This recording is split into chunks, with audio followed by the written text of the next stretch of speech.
Hello, everybody. Welcome back to another episode of the Forestlake Morning Show. I am Tyler. I'm Brendan. And we are coming to you, filming this at the middle of the week this week, just from upcoming travels that one of us have.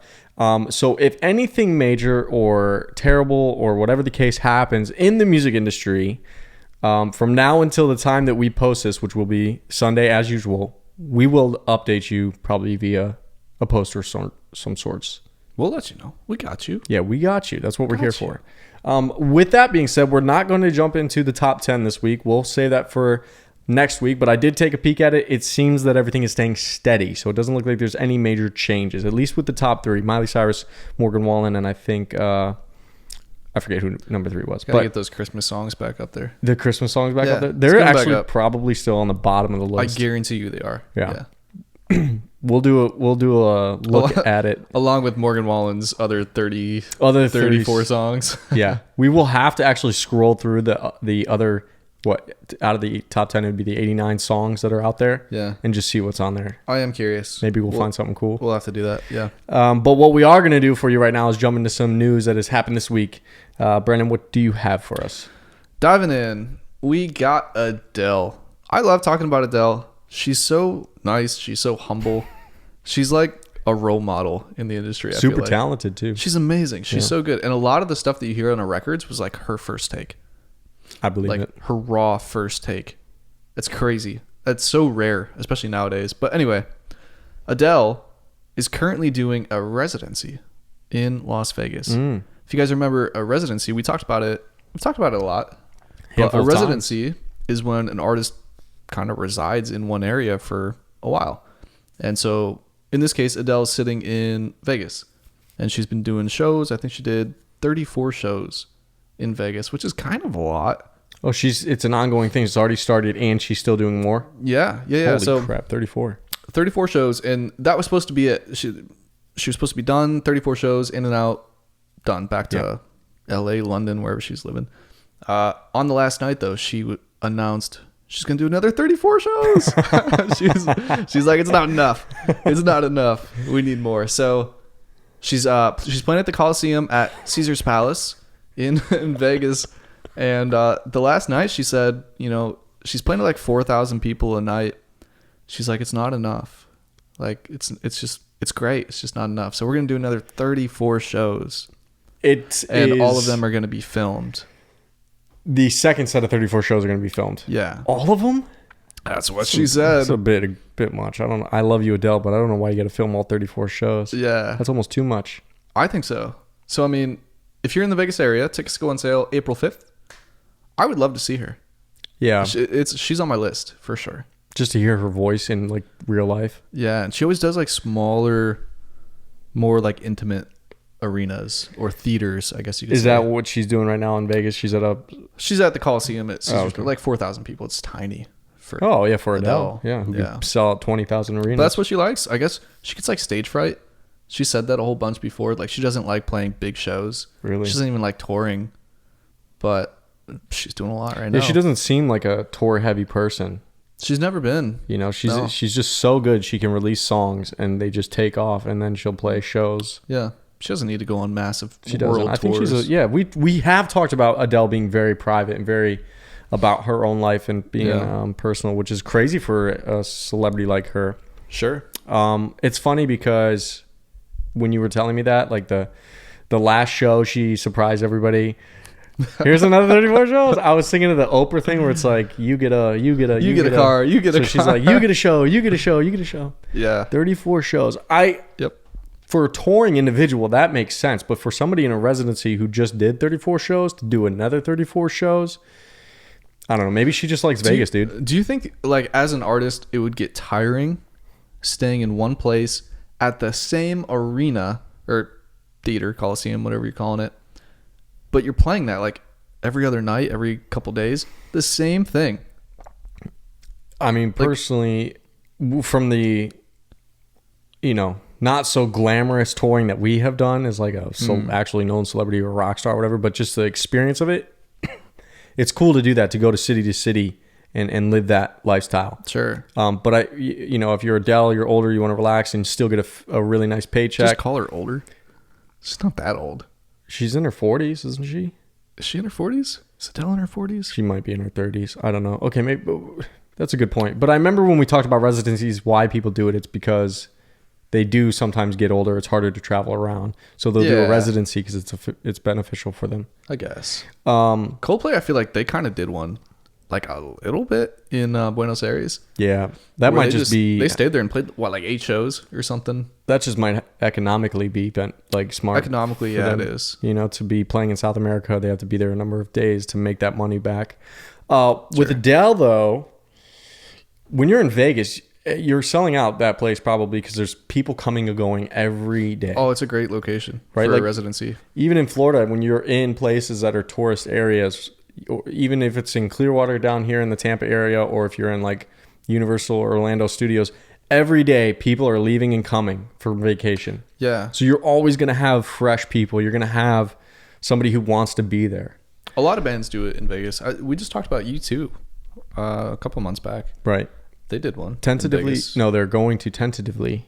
Did Into one? It's this year. Later this year. Don't worry. I'm going to keep you updated. That's at the Sphere. It's at the Sphere when it opens up. It's set. It's slated for September timeframe. Yeah. You will be informed. You will be informed. Be cool. Yeah, I can't wait. Okay, cool. So with that being said, I'm going to mention one thing. I don't have as much as Brennan, I think, has to share with us today. Warner Music Group is going to reduce its workforce by 4%. So what they're basically doing is out of the 6,200 employees that they have, 270 of them are going to be canned. They were notified effectively. Why'd you say it like that? That's what happens. Yeah. Is that not how you say it? I guess that felt a little brutal. Okay. Well, if one of the employees is watching this, which I doubt they are because they have just gotten a memo that they're getting fired, they're probably, I apologize. I'm sorry. Their CEO, Robert Kinsel, announced today in a memo to the employees. This is what he said, actually. I wanted to read this to you because this is very interesting. And then we'll briefly talk about why this is going on. Because a lot of the times, I think what we've talked about is how much money is being made when we talk about quarters and revenues. And I think most of it's Spotify we've mentioned a lot. Yeah, we talked about Spotify. I think we talked about one of the big 3 as labels.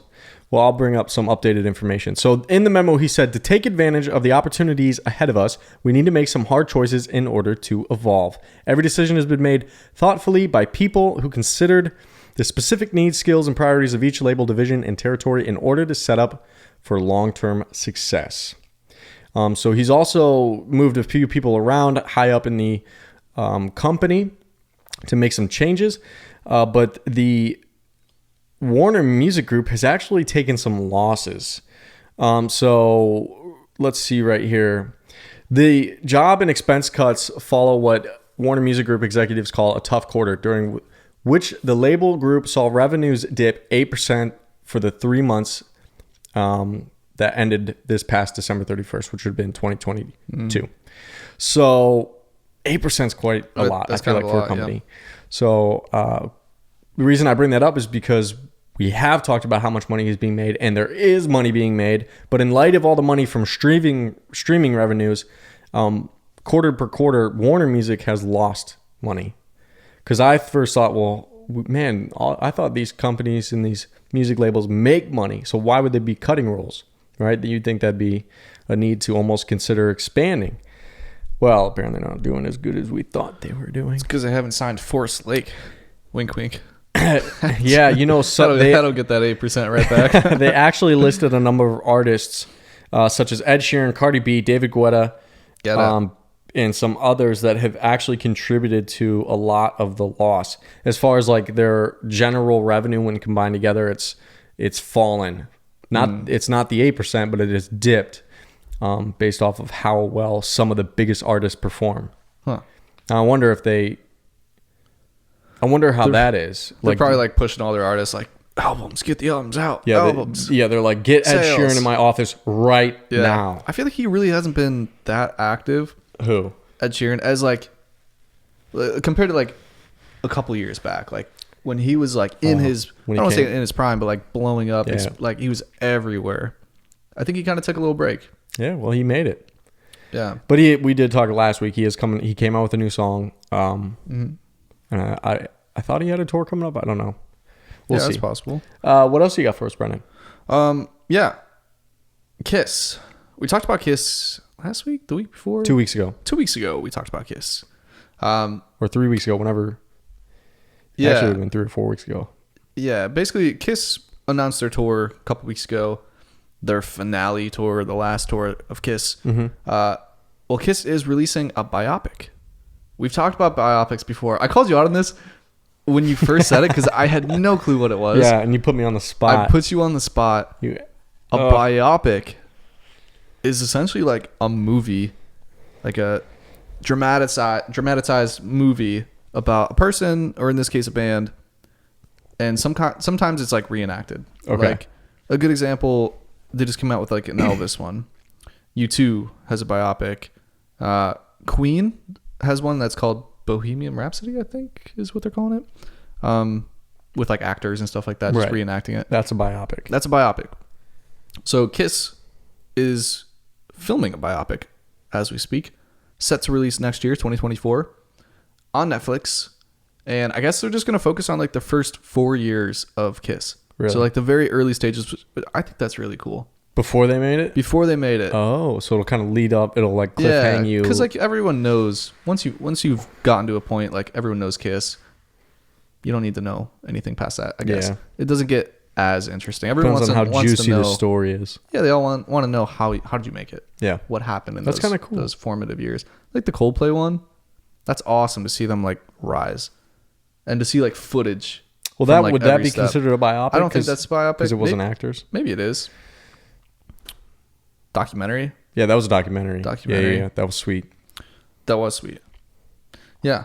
I thought of the MGK one where MGK played the drummer of Motley Crue on That'd Netflix. Be a biopic. It's pretty wild, to say the least. I haven't seen that yet. Pretty good. Well, very cool. I thought you were about to go into the fact that because they're doing this farewell tour, they're going to use some like actual live footage for the biopic, but that wouldn't make sense because they look much different now than they did in the 80s, so it probably would be able to tell. You'd need the actors. You just have like some young actor playing and then they skip forward real quick to like old wrinkly Kiss. Oh, God. Oh, man. Yeah. So another one. We talk about this like every week. Yeah. We try not to talk about every single week. TikTok. You should have already known. Yeah, You're about to talk about TikTok. Shouldn't even. What about TikTok? What's going on? Has it been banned?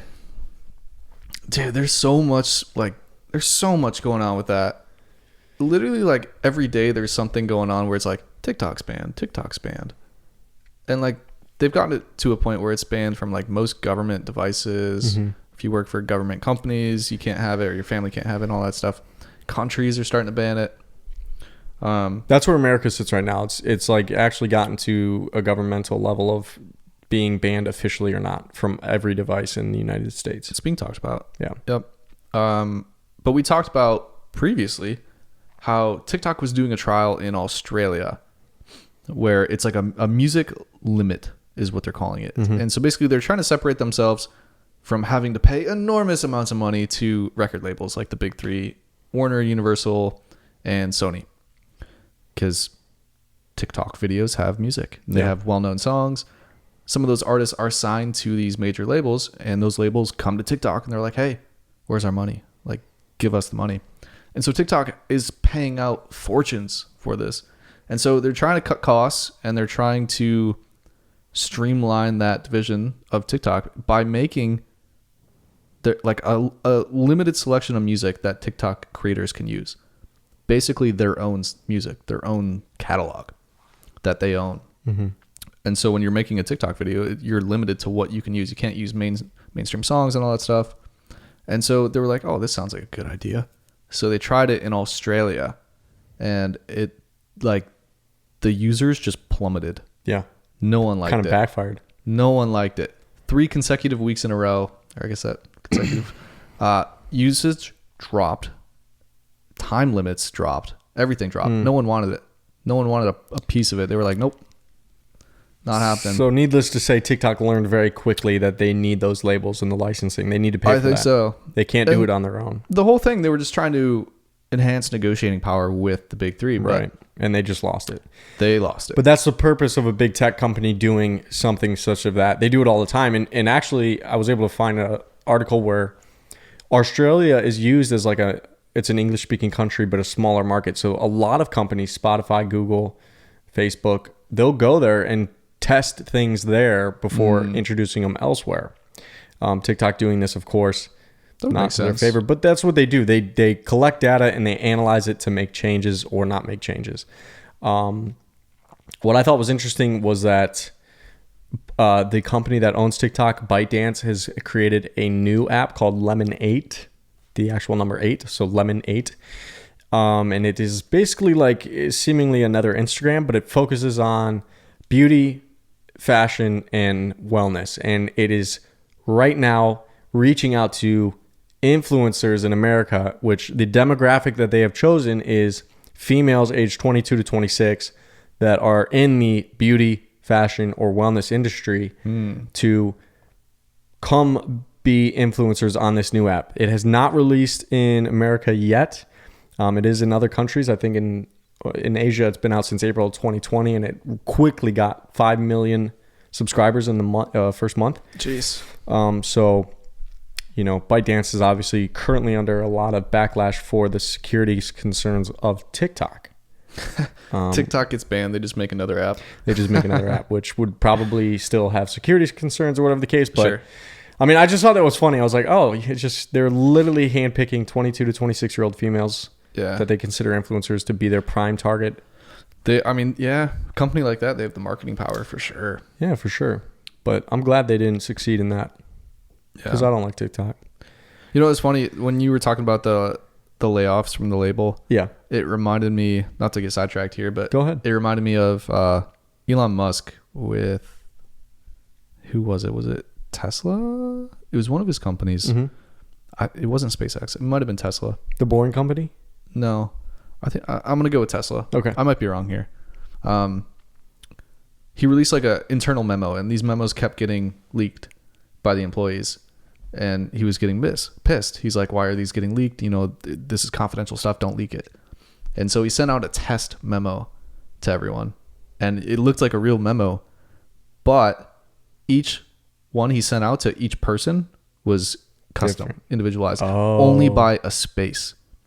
So somewhere in the memo, it would have a different space somewhere, and that's how they knew, and they caught the employee from that. Because they just released that whole memo, and they're like, "Oh, there's a space there. It's Todd. Todd, you're fired." That kind of thing. Like, screw you, Todd. It's genius, dude. That is so genius. That's why Elon Musk is Elon Musk. There it is. That's brilliant. Yeah. That's all I got though. And that's how we're going to end this episode, on the brilliance of if you're an entrepreneur, CEO of your business, and you need to catch the mole in the company, take some tactics from the man himself. That's great. That actually just made me feel good for some reason.